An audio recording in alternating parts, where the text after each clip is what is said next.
They said her love was foolish. They said no woman should love a man who no longer belonged to the living.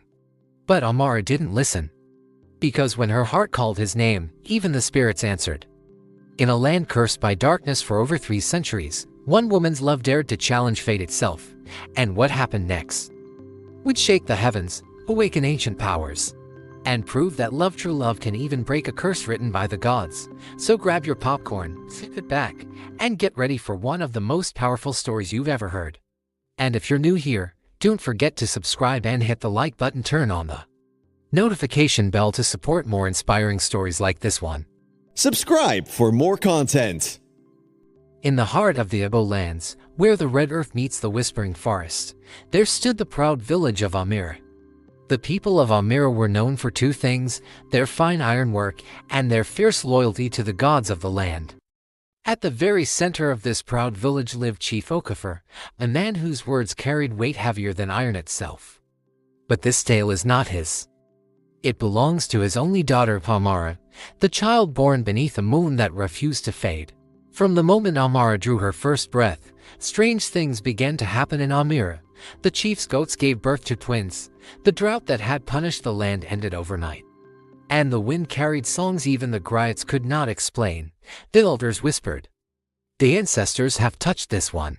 Amara grew into a woman whose beauty seemed carved from sunlight and shadow alike. Her skin glowed like the calm after rain. Her eyes carried the quiet strength of her grandmother Mamaneti, the seer whose dreams had once saved the village from famine. People said Amara inherited more than her grandmother's beauty. She carried her gift of the power to sense when the world was out of balance. When others laughed, Amara listened. When others spoke, she watched. And when others slept, she dreamed dreams filled with rivers of fire and faces of those yet to be born. By the time she reached her 23rd season, men came from distant villages to seek her hand.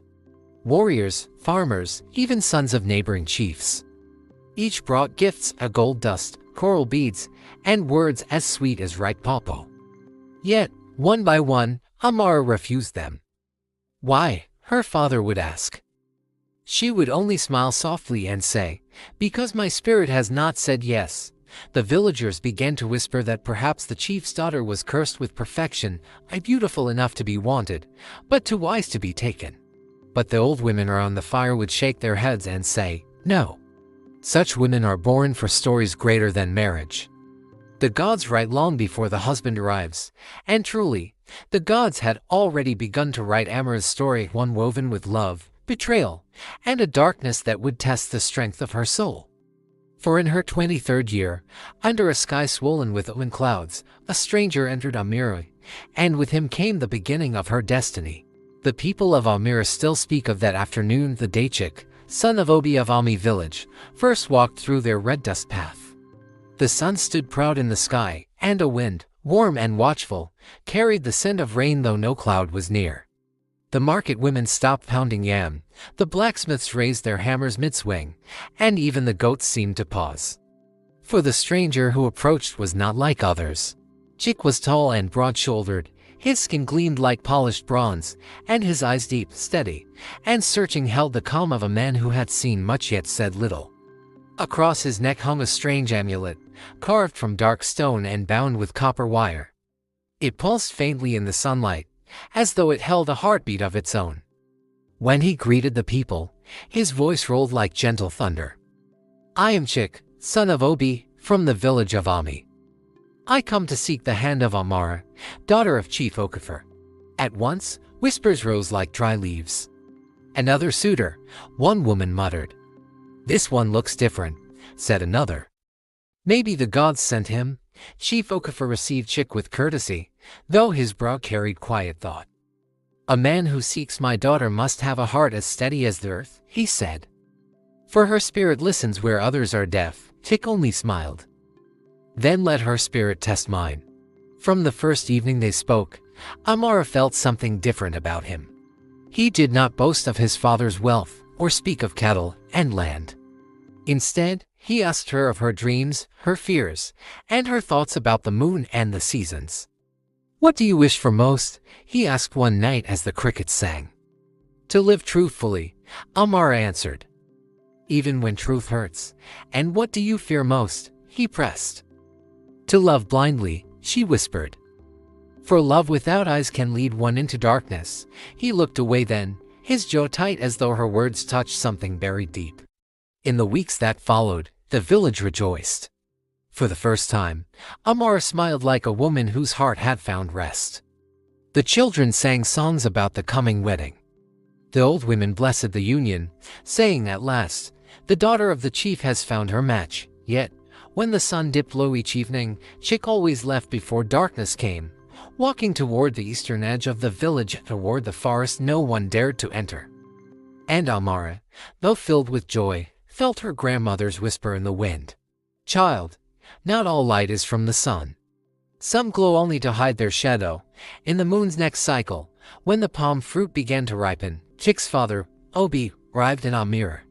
He came not as a beggar seeking favor but as a king bearing riches. His caravan filled the village square: 20 goats, 10 cows, bales of fine woven cloth, baskets of ivory beads, and ironwork so refined the blacksmiths bowed their heads in awe. The people gasped. Never had such a bride price been seen in Amara. Mothers whispered, surely, Amara's worth has called forth the treasures of the gods. Even Chief Okafor, though a man of wisdom, felt his heart swell with pride. But not all hearts were at peace. Amara's uncle, Elder Nadazi, a man whose eyes missed nothing, watched Obi closely. There was something about the stranger, his calm to controlled, his smiles to measured. When he spoke, his words carried charm, but beneath them hummed a tone the old man did not trust. After the gifts were laid, Obi rose and spoke. My son Chick has reached his 25th harvest. Tradition says he must not cross another moon and wed. He has seen the world, but in your daughter, he has found peace. Let no delay stand in the way of what the gods have joined. The chief nodded slowly, stroking his gray beard. You speak well, Obi of Ami. But custom demands time for counsel, for marriage is not a trade of goats and cloth, it is the joining of destinies. Obi smiled, though his eyes flashed briefly like a blade. Of course, great chief. Yet, my son's time is short. The harvest wanes, and fate waits for no man. The elders murmured among themselves. Such haste was unheard of.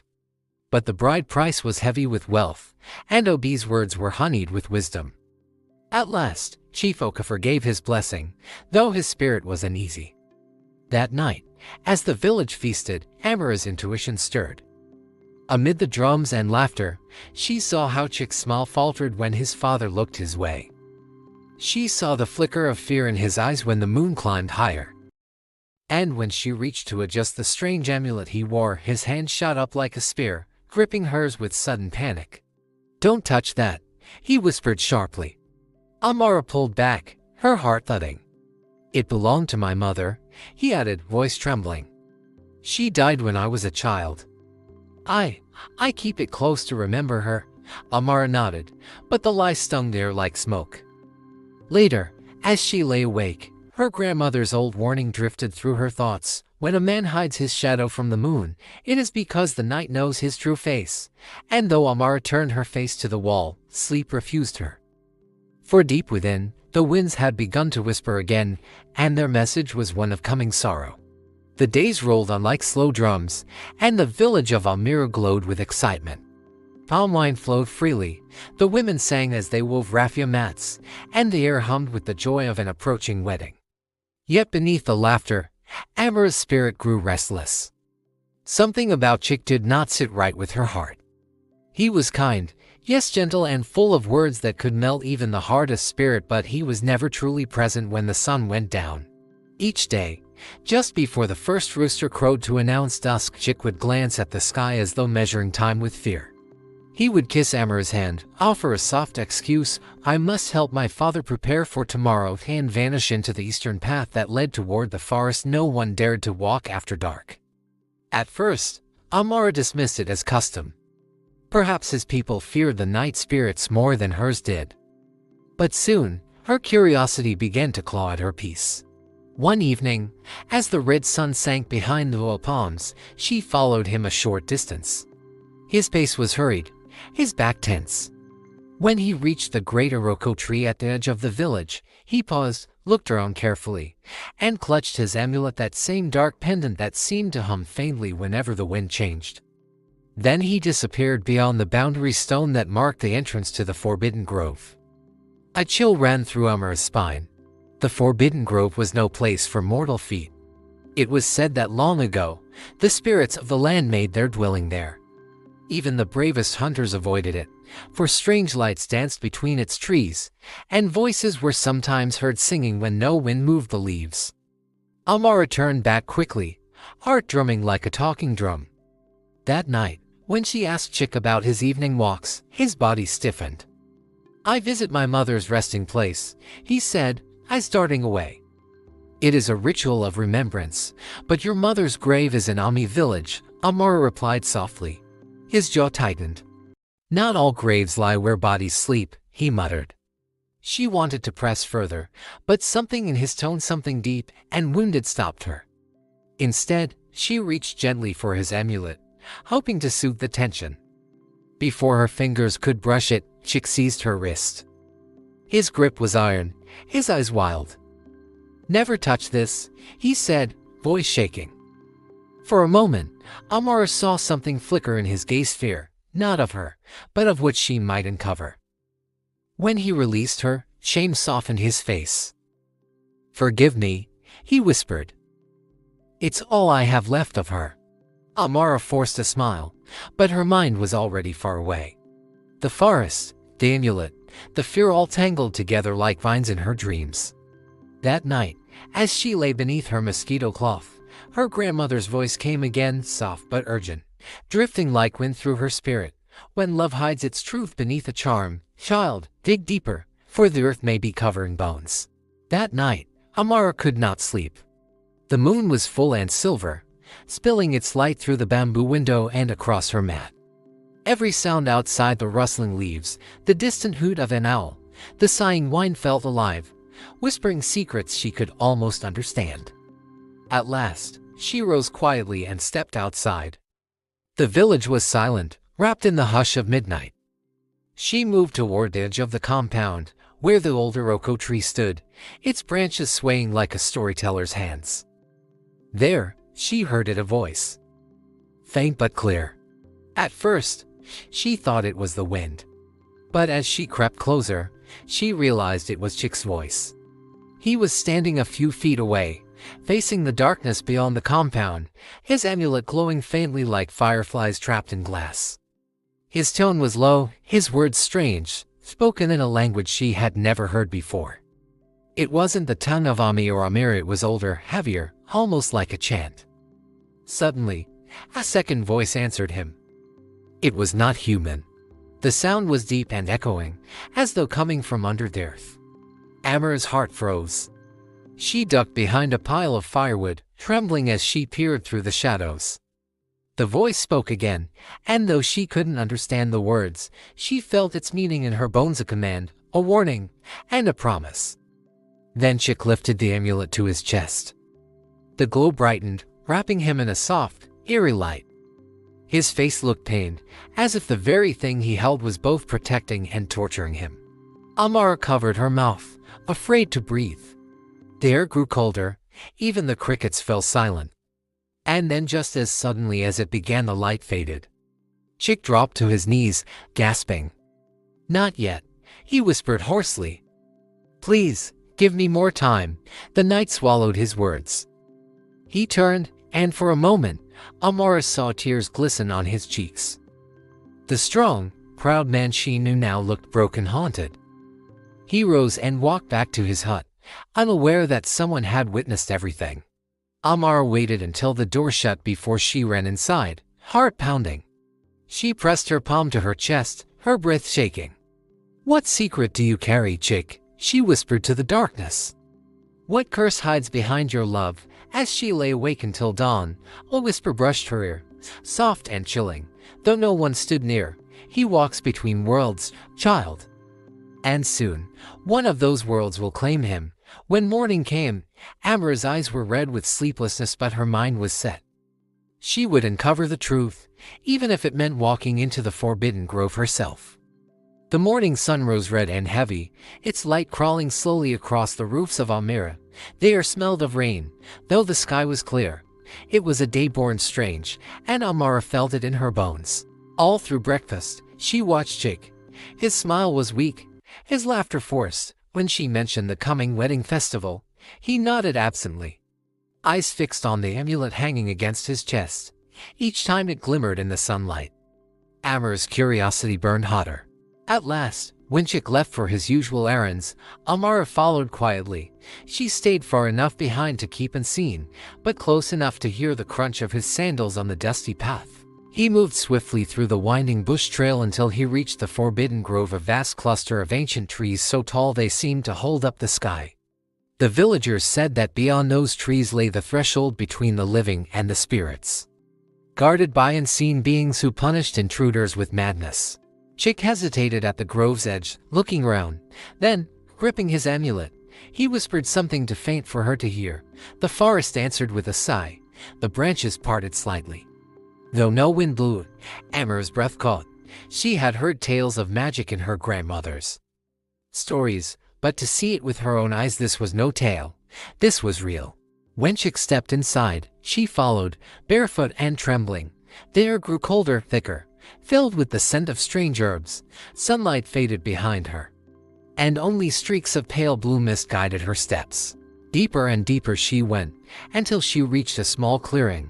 There stood an ancient stone altar, covered in moss and carved with symbols older than her people's tongue. And kneeling before it was Chick. He held the amulet above the altar and began to chant the same haunting language she'd heard the night before. The ground shivered. A dark mist began to swirl around him, rising like smoke from the underworld.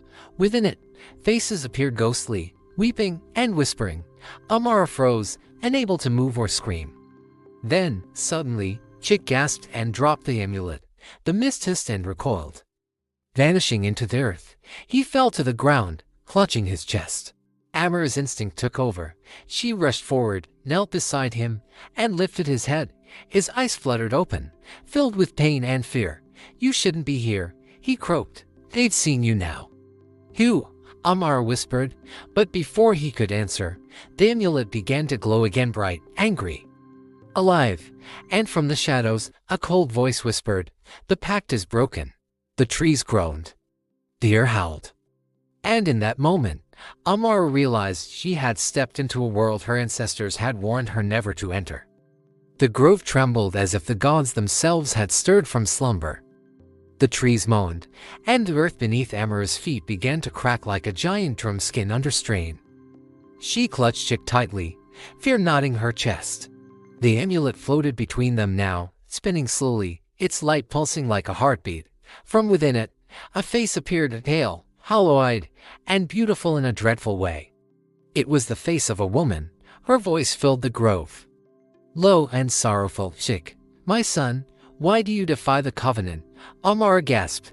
"His mother." Chick's eyes glistened. "Mother, please. I never wanted this life. I never wanted their curse." The spirit's expression hardened. "Then you should not have loved among the living. You are bound by blood and promise. The price must be paid." Before Amara could speak, a wind whipped through the grove, carrying whispers that clawed at her skin. Shadows slithered up the trees, forming ghostly figures, tall and faceless, their presence heavy with ancient power. Amara cried out, "What is this? What curse?" Chick turned to her, his face twisted in grief. "My bloodline is not of ordinary men," he said, voice breaking. "Long ago, my ancestors made a pact with the spirits of this grove. They sought power, the strength to rule and conquer. In exchange, every firstborn son would serve the spirits until his heart grew cold." He looked down, trembling. "But I broke the rule. I fell in love with you, Amara. The living are forbidden to love the cursed." The spirit's voice thundered like a storm. "You have weakened the bond. The amulet was your anchor, now it is your punishment." The glowing charm shot back into Chick's chest, merging with him. He screamed, his body convulsing as the ground blazed with fiery symbols. Amara tried to reach him, but invisible hands pulled her back. The spirit's cold eyes turned to her. "You have seen too much. Daughter of men, leave this place, or the curse will mark you too." But Amara's tears fell hot and defiant. If love is his sin, then I share it. I will not leave him. For a heartbeat, the grove fell silent. Even the spirits seemed stunned. Then the wind rose again, wild and furious. The voice of Chick's mother echoed through it softer. Now, almost mournful, then your hearts are bound by love and by doom. And with a flash of blinding light, everything vanished. When Amara opened her eyes, she was lying alone outside the grove. Chick was gone. Only the amulet remained cracked, dim, and pulsing weakly in her hand. When Amara awoke at the edge of the grove, dawn was breaking. The birds were singing, the mist lifting, and the world seemed normal again, but Chick was gone. Her hands trembled as she clutched the amulet. It was no longer glowing, just a dull black stone with cracks like veins running through it. But when she held it to her ear, she thought she heard something faint, a heartbeat. "Chick," she whispered, voice breaking. "Where are you?" The forest answered only with silence. She stumbled back toward the village, her legs weak, her mind spinning. When she reached home, the people gasped. Her clothes were torn, her face streaked with mud, and her eyes wild with fear. Chief Okafor rushed to her side. "Child, what happened? Where is your betrothed?" Amara tried to speak, but the words tangled in her throat. "He's gone. The grove took him." The elders exchanged fearful looks. One of them, Elder Nadazi, gripped his walking stick and muttered, "I warned them. That boy's shadow walked too far from his soul." Her father frowned. "What do you mean?" The old man sighed deeply. "Long ago, before the first huts of Amira were built, the people of Ami made a pact with the spirits of the night. They traded blood for wisdom, promising their firstborn sons to serve the unseen. Those who defied the vow were swallowed by the forest that bound their ancestors. If Chick has entered that place and broken his bond, the spirits will not let him return." Amara shook her head violently. "No, he is still alive. I can feel it." She held up the amulet. "His heart beats in this." The elders recalled. Even her father stepped back. "That thing," one whispered, "is a bridge between worlds. It must not stay in this village," but Amara clutched it tighter. "If you won't help me, I'll find him myself." At night, when everyone had fallen asleep, she packed a small calabash of water, a pouch of salt, and a piece of white cloth, just as her grandmother once taught her when warding off spirits. She tied the amulet around her neck and set off toward the grove once more. The moon was full again, round and watchful. The wind carried whispers through the tall grass, soft, distant, familiar. "Amara." She froze. The voice was faint but clear. It was Chick's voice calling her name from deep within the forest. And though fear clawed at her heart, love drove her forward. She stepped into the darkness once more, unaware that this journey would reveal a truth even darker than the curse itself. The forest was quiet that night, too quiet. Not even the crickets dared to sing. The moonlight filtered weakly through the thick canopy as Amara stepped past the ancient Iroko tree and crossed once again into the forbidden grove. The air changed immediately. It felt heavier, colder, almost as if she had stepped into another world. Every breath she took echoed faintly, like the forest itself was listening. The amulet against her chest pulsed softly, guiding her deeper. "Chick," she whispered. "Where are you?" There was no answer, only the distant rustle of leaves and the whisper of wind that almost sounded like voices. Then, as she moved forward, the mist began to shift and form a faint path of light. Amara hesitated, remembering her grandmother's stories. "When the spirits guide your steps, child, follow but never look back. Those who turn will lose their way forever." So she stepped onto the glowing path. With every step, the world around her changed. The trees seemed to stretch higher, their roots glowing faintly with golden veins. Strange fireflies floated through the air, their light forming shapes, faces, hands, eyes watching silently. Then she saw him. Chick stood in the distance, dressed in white, his back to her. Relief surged through her like a flood. "Chick," she cried. He turned slowly. His eyes glowed faintly, and his face carried a sorrow that pierced her heart. "You shouldn't have come, Amara," he said softly. His voice sounded far away, like it was coming from both the air and her mind. I came for you, she said, taking a step closer. I'm not leaving without you. He shook his head. You don't understand. I'm no longer among the living. The spirits hold me. I walk the spirit path now between this world and theirs. Tears welled in her eyes. Then I'll walk it with you. Chick's expression twisted in pain. If you stay here, they'll claim your soul too. You belong to the light, Amara. Go home before the path closes, but Amara took another step forward, ignoring the shivering cold that now wrapped around her. The amulet at her chest began to glow again brighter than before, as if responding to both their hearts. The forest shook. The path of light brightened, and 1,000 ghostly voices rose in a strange, mournful harmony. Then a deep voice thundered through the air. Two hearts bound by love cannot walk to worlds.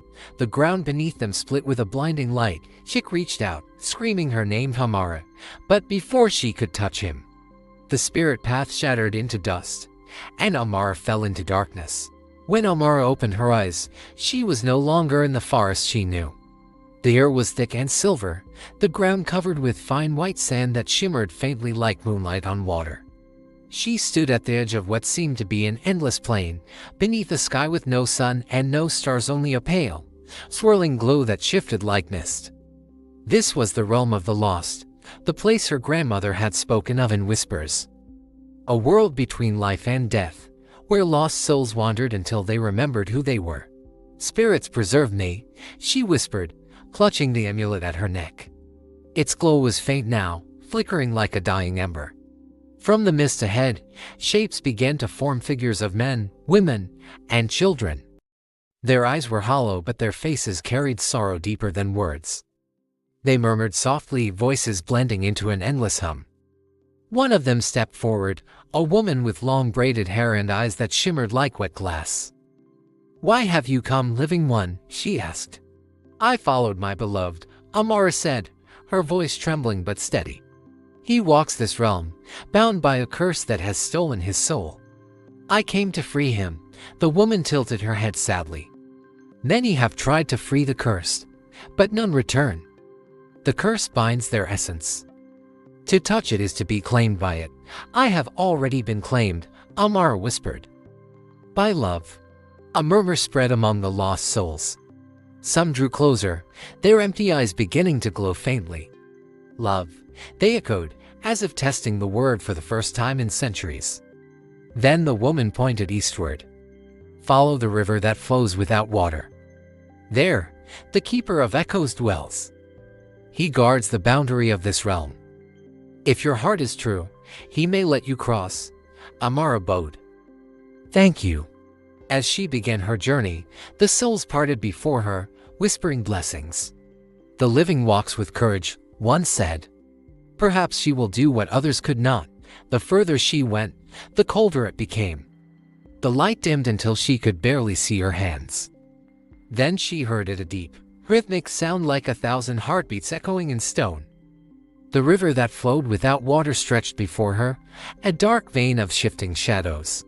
And on its far bank, a tall figure cloaked in mist stood waiting, holding a staff carved from bone. The keeper of echoes. His voice rumbled like distant thunder. "You carry love where none should exist. Speak, mortal. Why should I let you pass through the land of the dead?" Amara lifted her chin, meeting his glowing eyes. "Because love brought me here and love will bring me back." The keeper's eyes flared brighter. The shadows around him swirled like a storm. "Then prove it." The ground trembled as the trial began. The keeper's shadow stretched across the ground like a storm cloud. His voice echoed through the silent plain, deep and cold enough to shake Amara's bones. "Many claim love, mortal. Few understand its cost. You say love brought you here, prove it." Amara's hand tightened on the fading amulet. "How?" she asked. The keeper raised his bone-carved staff. The air thickened, the ground rippling like disturbed water. From the mist rose 3 figures, illusions shaped from memory. The first was her father, Chief Okafor, his expression stern and filled with pain. The second was her best friend, Nika, her eyes swollen from crying. The third was Chick himself, pale and broken, the curse marks crawling once again across his skin. The keeper's eyes burned white. You may save only one. Choose, and the others will fade into nothing. Amara's heart lurched. No, she whispered. I won't choose between them. Then you fail. Love that chooses only one is selfish. Love that chooses all is foolish. Choose. The voices of the illusions called to her father pleading, Nika sobbing, Chick groaning in agony. Every sound tore at her spirit. She fell to her knees, clutching the amulet. Love is not about choosing who to save, she whispered. It's about giving yourself so others may live. The keeper frowned. Explain. Tears streamed down her face as she raised the amulet high. If one life must pay the price, then take mine. Let them all live. Let my father find peace. Let my friend laugh again. Let Chick be free of the curse. I offer my soul willingly. A sudden silence fell. The myth stopped moving. The illusions froze in place. Then, slowly, the keeper lowered his staff. Willing sacrifice, choice freely made, he murmured. The rarest form of love. He stepped closer, his voice softer now. You speak with the voice of the old ways, child of Amara. The spirits have waited long for one who understands the truth. He struck the ground once with his staff. The illusions dissolved into streams of light that spiraled around Amara before vanishing into the sky. You have passed the keeper's test. The path ahead is open. Beyond the next gate, you will find the spirit of the man you love. But beware, the curse itself guards him. Only truth can defeat it. Amara bowed her head. Then I will meet truth face to face. The keeper's eyes glowed one last time. Go, Amara of Amara. Let your courage teach the dead how to live again. The earth split open before her, revealing a stairway of silver light descending into the depths. She took a deep breath and stepped through. The stairway of silver light carried Amara downward, deeper into the heart of the spirit realm. The air grew colder with each step, until her breath came out in faint white wisps. When her feet touched the ground again, she found herself standing in a vast cavern lit by a dim blue fire that floated freely in the air. The ground was black stone veined with silver, and in the center stood a massive chain rising into darkness, its links pulsing like a heartbeat. Bound to that chain was Chick's spirit. His body half human, half shadow, the curse marks crawled across him like living serpents. Glowing with a sickly golden light, his head hung low, and his voice trembled when he spoke. Amara, you shouldn't be here. Tears welled in her eyes. You said that before, but I'm still here. I told you I won't leave without you. He lifted his head. His eyes glowed faintly with sorrow and fear. This place feeds on love. Every heartbeat you spend here weakens you. Soon, you'll fade like mist. I'm not afraid, she said, stepping closer. I face spirits. I face the keeper. And I face truth. What's left to fear? He turned away, struggling against the chains. You don't understand. The curse is alive. It speaks. It listens. It knows you're here. As if summoned by his words, the blue fire around them flickered. The cavern began to tremble. From the shadows at the edge of the chamber, a deep, guttural voice rumbled, a voice that sounded like 1,000 whispers fused into one. You come to break what was written in blood. Foolish child of light, love is weakness. Sacrifice is futile. The curse had taken form, a massive spirit serpent, scales like obsidian mirrors, eyes like molten gold. Its voice slithered through her mind. Amara gripped her amulet and stood firm. Love is not weakness, she said. Her voice steady. It is the only power strong enough to undo what fear has made. The serpent laughed, its echo shaking the ground. Then prove it, mortal. Touch the chain that binds your beloved. If your love is truth, you will live. If it is false, your soul will burn with his. Without hesitation, Amara stepped forward. Chick screamed, no, don't. But she pressed her hand to the glowing chain. Pain seared through her body like lightning. The serpent roared. The cavern shuddered and the amulet at her chest shattered into 1,000 golden fragments. A beam of light burst forth, throwing the serpent back into the darkness, and as the light spread, Amara saw visions every woman who had ever been sacrificed before her. Their faces rising like stars from the shadows, whispering, "End it, daughter of light." end it for all of us. The chains began to break, one by one, and Chick cried out her name.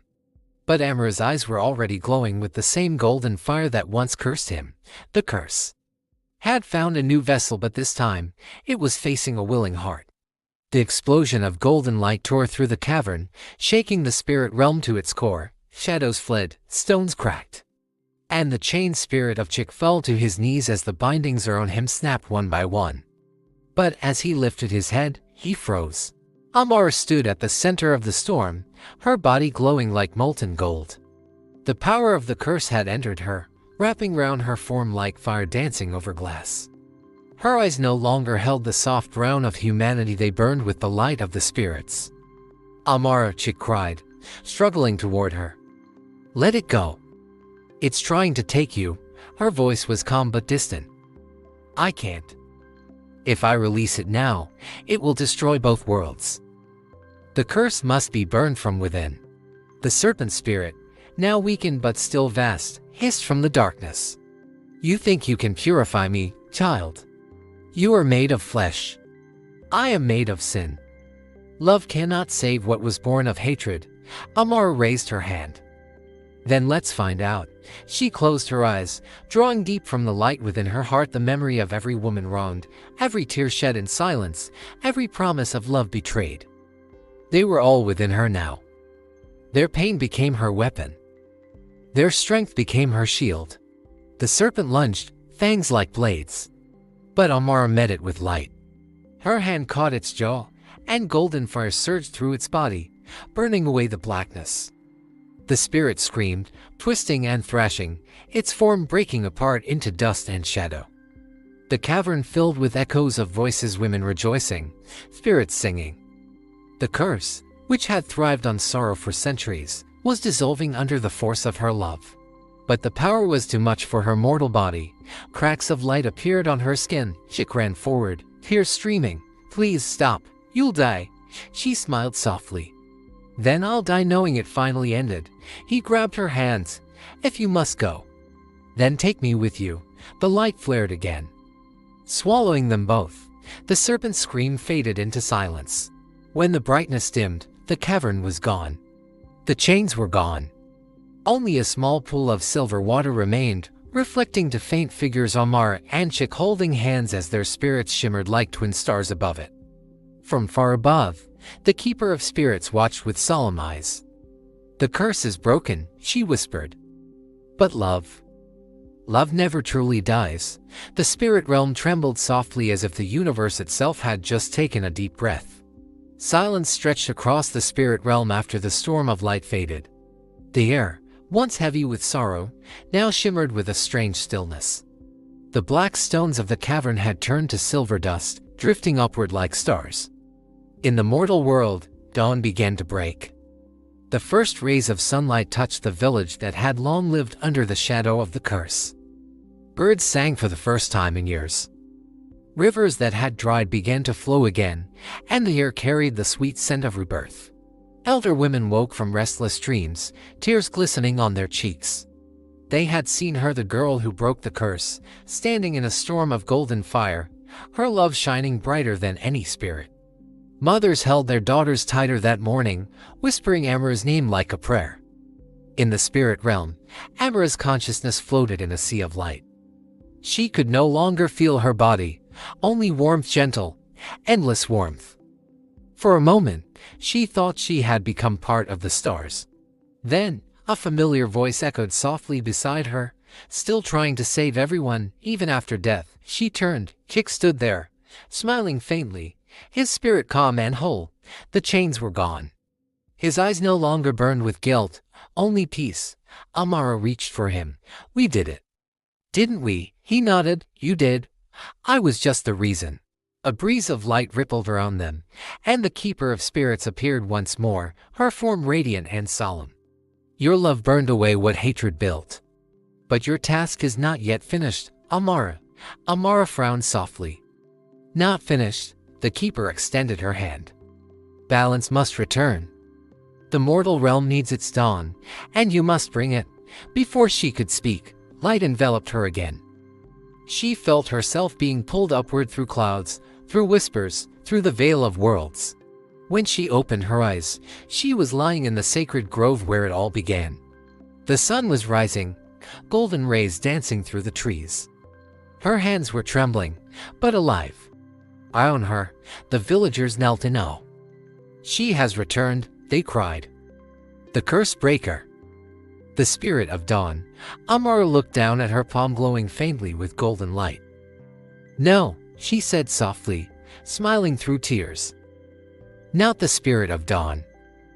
Just a woman who loved enough to end the night." Somewhere deep in the wind, Chick's voice whispered back, "And I will love you through every dawn that comes after." The light in her hand pulsed gently, warm, alive, eternal. Years passed after the day the curse was broken. The village of Anugu, once a place of shadows and whispers, now bloomed with laughter and color. Children played near the river that once ran black, women sang as they fetched water, and men worked the fields without fear of loss or death. The spirit of sorrow had truly been banished. But the story of Amara and Chick was never forgotten. It was told at every festival, sung by grites under the moon, and whispered by mothers to their daughters before bed. They called her the woman who loved beyond life. And they said her love still watched over the land whenever the morning sun rose golden across the hills. In the sacred grove where she had first met the spirit of Chick, a small temple now stood. Its stones were carved with golden symbols, the story of how love conquered the curse. Villagers came there to pray for guidance, for courage, and for the kind of love that heals instead of wounds.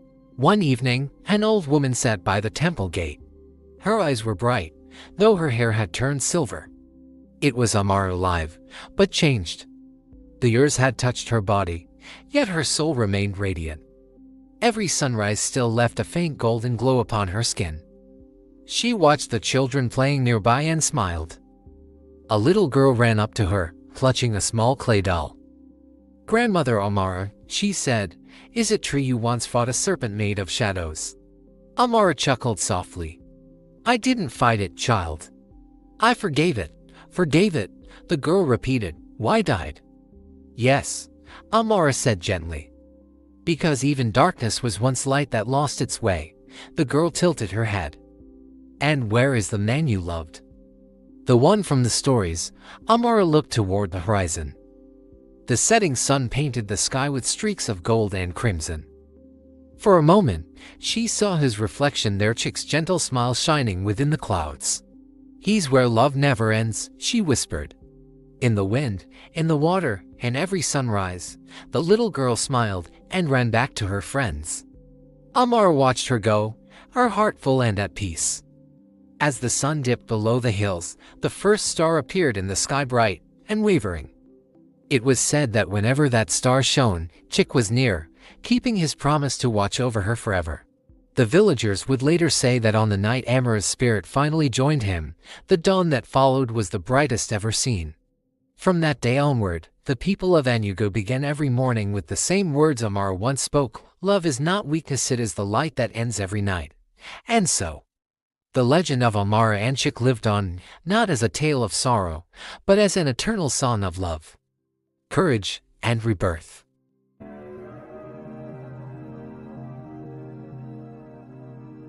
Subscribe for more content.